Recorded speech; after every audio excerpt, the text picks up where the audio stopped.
देखिए, कुंभ दिव्य भव्य ये सब जगह होता है। देश में 4 कुंभ होते हैं, प्रयागराज, हरिद्वार, नासिक और उज्जैन में। उज्जैन में सिंहस्थ कुंभ कहा जाता है। अब एक बड़ा सवाल चर्चा में आ रहा है कि आखिर एक इतनी सारी भीड़ क्यों आ रही है। दरअसल पहले होता क्या था, ये 4 जो स्थान थे, जो पश्चिम के लोग थे उधर ही रह जाया करते थे। जो उत्तराखंड और पश्चिमी उत्तर प्रदेश के लोग थे वो हरिद्वार जाया करते थे। जो महाराष्ट्र के साइड के थे वो नासिक कुंभ स्नान किया करते थे, और जो उस साइड के लोग होते थे वो उज्जैन में स्नान किया करते थे। पूर्वांचल और इधर के जो लोग होते थे वो लोग प्रयागराज जाया करते थे।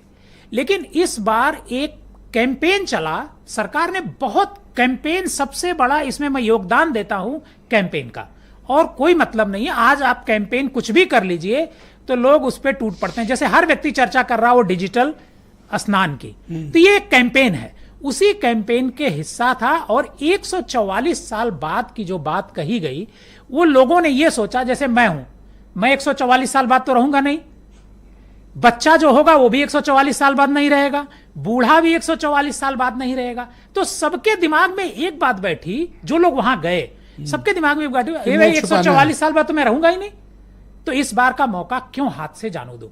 144 साल को लेकर के विवाद है, मैं उस पर कोई टिप्पणी नहीं करूंगा क्योंकि मैं ज्योतिषी नहीं हूं।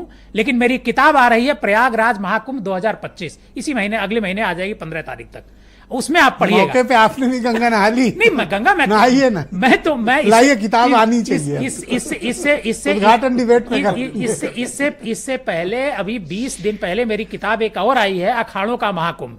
तो कुंभ पर तो मेरा रिसर्च है, और पूरे देश में जहां कहीं भी कुंभ होता है मैं वहां मैं हर कुंभ में गया हूं। इस वाले में गए? इस वाले में भी गया मैं, और प्रयागराज के कुंभ में लोगों से बात की। मैं तो कहता हूं बहुत पत्रकारों को, स्थानीय लोगों से बात देखिए क्या होता है, जो श्रद्धालु आ रहे हैं। देखिए श्रद्धालु में क्या होता है कि देखिए, किसी जो पैदल चल रहा है उसको तकलीफ होगी, हमारी आपकी गाड़ी अंदर चली गई तो हमको तकलीफ नहीं होगी। तो इसको, ये पॉलिटिक्स का विषय नहीं है। हर कुंभ में सबकी गाड़ी अंदर नहीं जाती। तो आप वीआईपी हैं, आपकी गई होगी। नहीं, हम लोग तो साहब पैदल जाने वाले लोग हैं, हम तो कभी आप तो आम आदमी हैं। आप तो भाई देखो प्रयागराज के हो, आप तो प्रयागराज के हम लोग तो हर गली जानते हैं किस गली से संगम पहुंचे। ये देखिए, जहां तक को पहुंचवाने का काम कर रहे थे, हम तो गली गली जा सकते हैं। भाई देखिए, आपको मैं बता सकता हूं किस गली से जाना, आप जल्दी पहुंचे। नहीं, आप तो बता, देखिए वहां जो सिचुएशन आपकी को नहीं पहुंचा, वहां पर बाकायदे मुझे लगता है करीब 5000 से ज्यादा वीआईपी अब तक आ चुके हैं वहां पर। और कुंभ में पहली बार, अब तक मुझे कोई इतिहास नहीं मिलता है कि कुंभ में किसी को इनविटेशन दिया गया हो कि ब्रजेश मिश्रा जी आप आइएगा कुंभ में। तो ये भी हो सकता है कि उन वीआईपी की वजह से प्रेरणा मिल रही है। मैं उसी पर आ रहा हूं। दरअसल होता क्या रहा है कि कुंभ एक, जो अभी दुबे जी ने कहा कि पत्रा आता था, उस पत्रा में लिखा होता था कि किस साल कुंभ लगेगा, कब कहां कुंभ लगेगा। पूर्ण 2 कुंभ होते हैं, एक अर्ध कुंभ होता है, दूसरा पूर्ण कुंभ होता है। ये जो कुंभ है पूर्ण कुंभ है। इससे पहले जो लगा था वो अर्ध कुंभ था। भैया लेकिन एक चीज मैं देवकी जी आपको बताऊं, कुंभ की जो महिमा है ना वो त्रिवेणी में ही नहीं, तो आज से नहीं, किसी को कम नहीं बता रहा, सब अच्छे हैं। मैं आपको एक घटना बता रहा हूं। कुंभ मतलब प्रयागराज है। मैं आपको एक घटना बताऊं, 17वीं शताब्दी की बात, एक उल्लेख मिलता है, उससे पहले का तो मुझे पता नहीं है।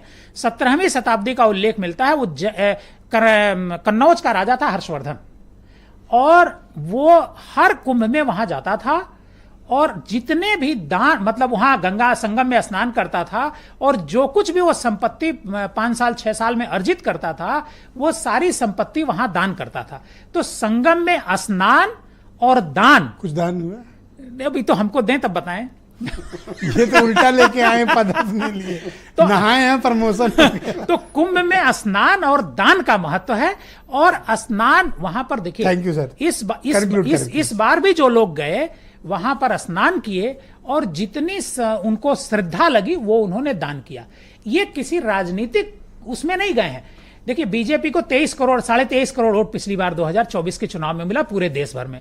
अगर 62 करोड़ लोग वहां पर स्नान कर लिए तो क्या बीजेपी को 62 करोड़ लोग वोट दे देंगे? अरे सर, इस नाते पॉलिटिक्स इस पर नहीं होनी चाहिए, चाहे बीजेपी